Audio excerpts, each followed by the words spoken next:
যে গণভোট নিয়ে একটা ইস্যু আছে। তো এটা হলো সরকার আদেশ জারি করতে চাইতেছে, এটাতে কোনো প্রবলেম হবে পরে।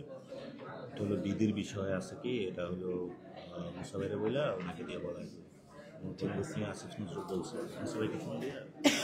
ঠিক আছে, নাই এখন আপাতত তত্ত্বাবধায়ক একটা বলুন, কালকে ওটা বলবো বলছে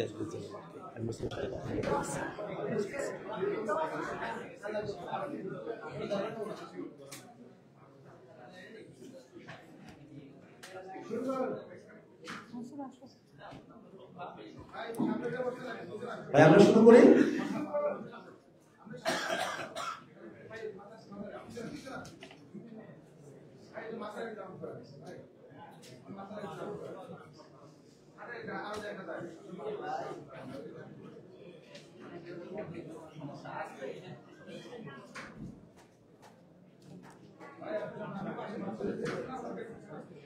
ভাই রেডি হলে শুরু করে ফেলবো। আচ্ছা শুরু করি। সম্মানিত সাংবাদিক বন্ধুগণ এবং প্রিয় দেশবাসী, জাতীয় নাগরিক পার্টি এনসিপির পক্ষ থেকে সালাম এবং শুভেচ্ছা গ্রহণ করবেন। তত্ত্বাবধায়ক সরকার ব্যবস্থা বাংলাদেশের রাজনৈতিক ইতিহাসে এর প্রবর্তন, কার্যকারিতা, আদালতকে ব্যবহার করে তত্ত্বাবধায়ক সরকার ব্যবস্থা বাতিল করা, ফ্যাসিবাদের উত্থান, প্রত্যেকটা ঘটনার পরতে তত্ত্বাবধায়ক সরকার খুবই গুরুত্বপূর্ণ একটা বিষয় হিসেবে আমাদের জাতির কাছে উপস্থাপিত একটা বিষয়। বাংলাদেশের রাজনৈতিক ইতিহাসে ক্ষমতা হস্তান্তরের শান্তিপূর্ণ প্রক্রিয়ার অভাব এবং তারই প্রেক্ষিতে তত্ত্বাবধায়ক সরকারের উদ্ভাবন বাংলাদেশের রাজনৈতিক ইতিহাসে খুবই গুরুত্বপূর্ণ দলিল। বাংলাদেশের শান্তিপূর্ণভাবে ক্ষমতা হস্তান্তরের প্রক্রিয়া হিসেবে এখনো পর্যন্ত তত্ত্বাবধায়ক সরকার ব্যবস্থাই জনগণের কাছে এবং রাজনৈতিক দলগুলোর কাছে সব থেকে গ্রহণযোগ্য বিষয়। 90-এর দশকে তত্ত্বাবধায়ক সরকার ব্যবস্থা প্রবর্তন করা হলেও পরবর্তীতে হাসিনা সরকার যখন ক্ষমতায় আসেন, তারা আদালতকে ব্যবহার করে সংবিধানের ত্রয়োদশ সংশোধনীকে বাতিল করার মধ্য দিয়ে তত্ত্বাবধায়ক সরকার ব্যবস্থা বাংলাদেশ থেকে তারা নিশ্চিহ্ন করে ফেলেন।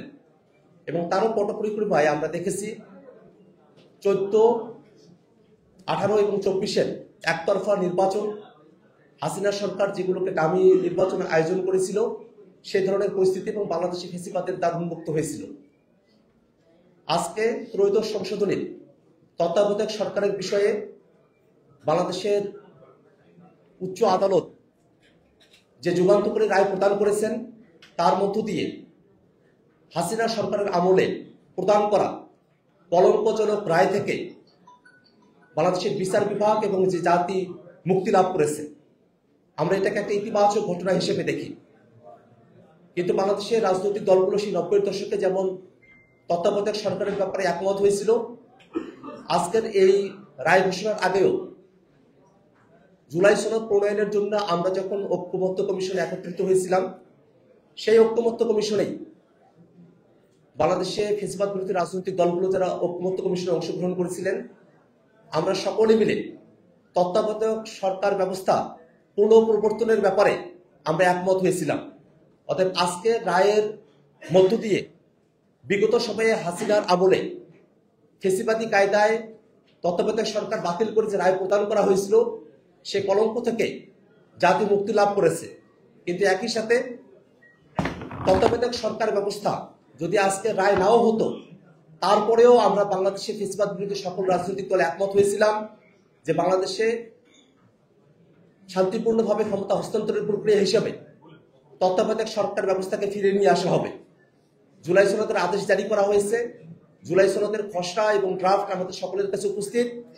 সেই জুলাই সনদে তত্ত্বাবধায়ক সরকার ব্যবস্থা ব্যাপারে রাজনৈতিক দলগুলোর ঐক্যমত্য প্রতিষ্ঠিত হয়েছে।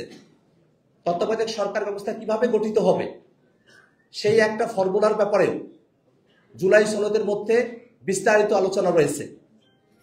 জুলাই সনদের মধ্যে ত্রয়োদশ সংশোধনীতে শুধুমাত্র বিচার বিভাগ থেকেই তত্ত্বাবধায়ক সরকারের প্রধান উপদেষ্টা করার যে নিয়ম ছিল, সেখান থেকে বেরিয়ে এসে বিচার বিভাগের উপর নির্ভরশীল না থেকেই তত্ত্বাবধায়ক সরকারের প্রধান নিয়োগের ব্যাপারে সরকারি দল, প্রধান বিরোধী দল এবং দ্বিতীয় বৃহত্তম বিরোধী দল তাদের সকলের সম্মিলনে ঐক্যমতের ভিত্তিতে তত্ত্বাবধায়ক সরকারের প্রধান উপদেষ্টা এবং অন্যান্য উপদেষ্টাদেরকে বাছাই করার একটা কমিটির ব্যাপারে ফর্মুলা জাতীয় সনদের মধ্যে অন্তর্ভুক্ত রয়েছে। আমরা দেখেছি জুলাই সনদের মধ্যে তত্ত্বাবধায়ক সরকার ব্যবস্থা প্রবর্তনের প্রক্রিয়া হিসেবে র্যাঙ্ক চয়েস ভোটিং এর কথা বলা হলেও বিএনপি সেই র্যাঙ্ক চয়েস ভোটিং এর মধ্যে তারা নোট অফ ডিসেন্ট দিয়ে রেখেছেন। আমরা সরকারের কাছে এর আগেও আহ্বান জানিয়েছি যে তত্ত্বাবধায়ক সরকার ব্যবস্থা পূর্বেকার মতো করে নয়, বরং জুলাই সনদে যেভাবে তত্ত্বাবধায়ক সরকার ব্যবস্থার কথা প্রবর্তনের কথা বলা হয়েছে ঠিক তেমন প্রক্রিয়াতেই তত্ত্বাবধায়ক সরকার বাংলাদেশে প্রবর্তন করতে হবে। যদিও আজকে রায়ের মধ্য দিয়ে যে তত্ত্বাবধায়ক সরকার ব্যবস্থা স্থাপনের কথা বলা হয়েছে সেটা প্রসপেক্টিভ ইফেক্ট দেওয়া হয়েছে, অর্থাৎ পরবর্তীতে সরকার গঠনের সময়টাতে তার আগে তত্ত্বাবধায়ক সরকার ব্যবস্থার প্রয়োজন হলেও ঠিক এই সময়টাতে আর তত্ত্বাবধায়ক সরকারের প্রয়োজনীয়তার জায়গা আজকে রায়ের মধ্যে উল্লেখ করা হয় নাই, এবং সেটাই সব থেকে বিবেচনা প্রসূত এবং সঠিক সিদ্ধান্ত বলে আমরা মনে করি। বর্তমানে অন্তর্বর্তীকালীন সরকার যেভাবে গঠিত হয়েছে সেটা বাংলাদেশে একটা নজিরবিহীন ঘটনা। বাংলাদেশের ছাত্র জনতা সকলের রক্তর মধ্য দিয়ে এই তত্ত্বাবধায়ক সরকার, এই অন্তর্বর্তীকালীন সরকার গঠিত হয়েছে।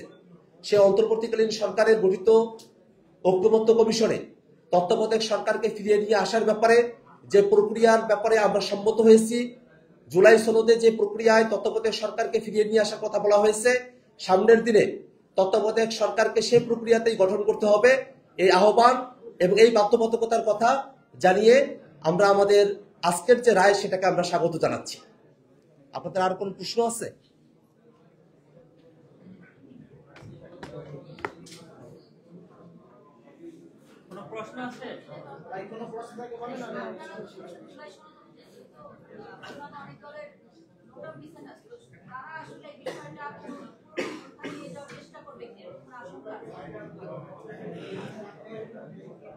তত্ত্বাবধায়ক সরকার ব্যবস্থা বিচার বিভাগের উপরে নির্ভরশীল করার কারণে বাংলাদেশের রাজনৈতিক ইতিহাসে নানা ধরনের সংকট ঘনীভূত হয়েছিল। এর আগে বিএনপি সরকার যখন 2001-এ ক্ষমতায় এলো, তারা তাদের মতো করে তত্ত্বাবধায়ক সরকারের প্রধান উপদেষ্টা তৈরি করার জন্য তারা বিচারপতিদের বয়সসীমা তারা বৃদ্ধি করলেন, এবং তার মধ্য দিয়ে বাংলাদেশে এক একের মতো ঘটনা তৈরি হলো। এবং এই বিচার বিভাগের কাছে সুনির্দিষ্টভাবে তত্ত্বাবধায়ক সরকারকে সুপর্দ করা, সেটা বাংলাদেশের রাজনৈতিক ইতিহাসে শান্তিপূর্ণভাবে ক্ষমতা হস্তান্তর এবং তত্ত্বাবধায়ক সরকার গঠন প্রক্রিয়াকে চূড়ান্তভাবে ব্যাহত করেছিল। সেক্ষেত্রে জাতীয় নাগরিক পার্টি এনসিপি ঐক্যমত্য কমিশনে শান্তিপূর্ণ উপায়ে ক্ষমতা হস্তান্তরের প্রক্রিয়া আমরা উত্থাপন করেছিলাম, এবং তারই ভিত্তিতে ঐক্যমত্য কমিশনের সিদ্ধান্ত হয়েছে যে প্রথমে সরকারি দল, প্রধান বিরোধী দল এবং তৃতীয় যে বৃহত্তম দল থাকবে তাদের 5 জন প্রতিনিধিরা তারা তত্ত্বাবধায়ক সরকারের ব্যাপারে তারা সিদ্ধান্ত গ্রহণ করবেন, এবং সেটা যে বিচার বিভাগ থেকেই হতে হবে এমন কোনো বাধ্যবাধকতার কথা সেখানে নাই। তারা যদি একমত হতে না পারেন সেক্ষেত্রে বিচার বিভাগ থেকে 2 জন বিচারপতিকে নিয়ে এসে তাদের সমন্বয়ে একটা র্যাঙ্ক চয়েস ভোটিং এর কথা বলা হয়েছে। সেই র্যাঙ্ক চয়েস ভোটিং এর ব্যাপারেই বিএনপির নোট অফ ডিসেন্ট রয়েছে। আমরা যখন জুলাই সনদের আদেশ জারি করা হলো, সে আদেশের মধ্যেই এই তত্ত্বাবধায়ক সরকার ব্যবস্থার কিভাবে সামনের দিনে অন্তর্ভুক্ত করা হবে জুলাই সনদে বর্ণিত প্রক্রিয়ার কথা বলা হয়েছে। আমরা সরকারের কাছে আবারও দাবি জানাই যে জুলাই সনদ বাস্তবায়ন আদেশের মধ্যে তত্ত্বাবধায়ক সরকারের ব্যাপারে এবং সাংবিধানিক প্রতিষ্ঠানগুলোর ব্যাপারে জুলাই সনদে বর্ণিত প্রক্রিয়ার যে কথা বলা হয়েছে সেটা কি নোট অফ ডিসেন্ট সহ কি নোট অফ ডিসেন্ট ছাড়া, সেই ব্যাপারটাকে সরকারকে পরিষ্কার করতে হবে। কোনোভাবেই জুলাই সনদে বর্ণিত প্রক্রিয়ার বাইরে গিয়ে তত্ত্বাবধায়ক সরকার গঠন করার কোনো সুযোগ নেই। আজকের রায়ের মধ্য দিয়ে তত্ত্বাবধায়ক সরকার ব্যবস্থা প্রস্তাবিত হলেও সেটা অটোমেটিক্যালি স্থাপিত হওয়ার কোনো সুযোগ নেই, সেটাকেও পরবর্তী সংসদের মধ্য দিয়ে এটাকে নিয়ে আসতে হবে। সেক্ষেত্রে পরবর্তী সংসদের উপরে বাধ্যবাধকতা রয়েছে, তার একটি সংস্কার পরিষদ হবে, এবং এই সংস্কার পরিষদ জুলাই সনদে যেভাবে বিবৃত আছে, জুলাই সনদে যেভাবে তত্ত্বাবধায়ক সরকার গঠন করার কথা বলা হয়েছে ঠিক সেভাবেই তারা সেটাকে সংবিধানে অন্তর্ভুক্ত করবেন। অতএব ত্রয়োদশ সংশোধনীতে যেভাবে আছে সেভাবে নয়, জুলাই সনদে যেভাবে আছে সেভাবেই তত্ত্বাবধায়ক সরকার গঠন করতে হবে।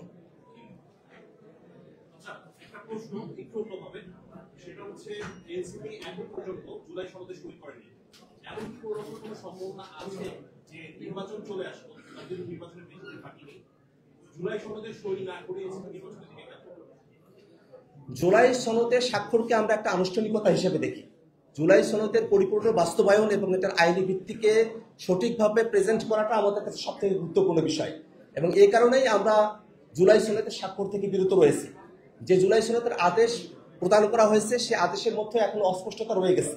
বিশেষত আজকে যখন তত্ত্বাবধায়ক সরকারের রায়টা আসলো, সেই রায় আসার পরে এই প্রশ্ন আবারও এসেছে যে সেটা কি ত্রয়োদশ সংশোধনের মতো করে হবে, নাকি জুলাই সনদে যেভাবে বলা হয়েছে সেভাবে তত্ত্বাবধায়ক সরকার গঠিত হবে।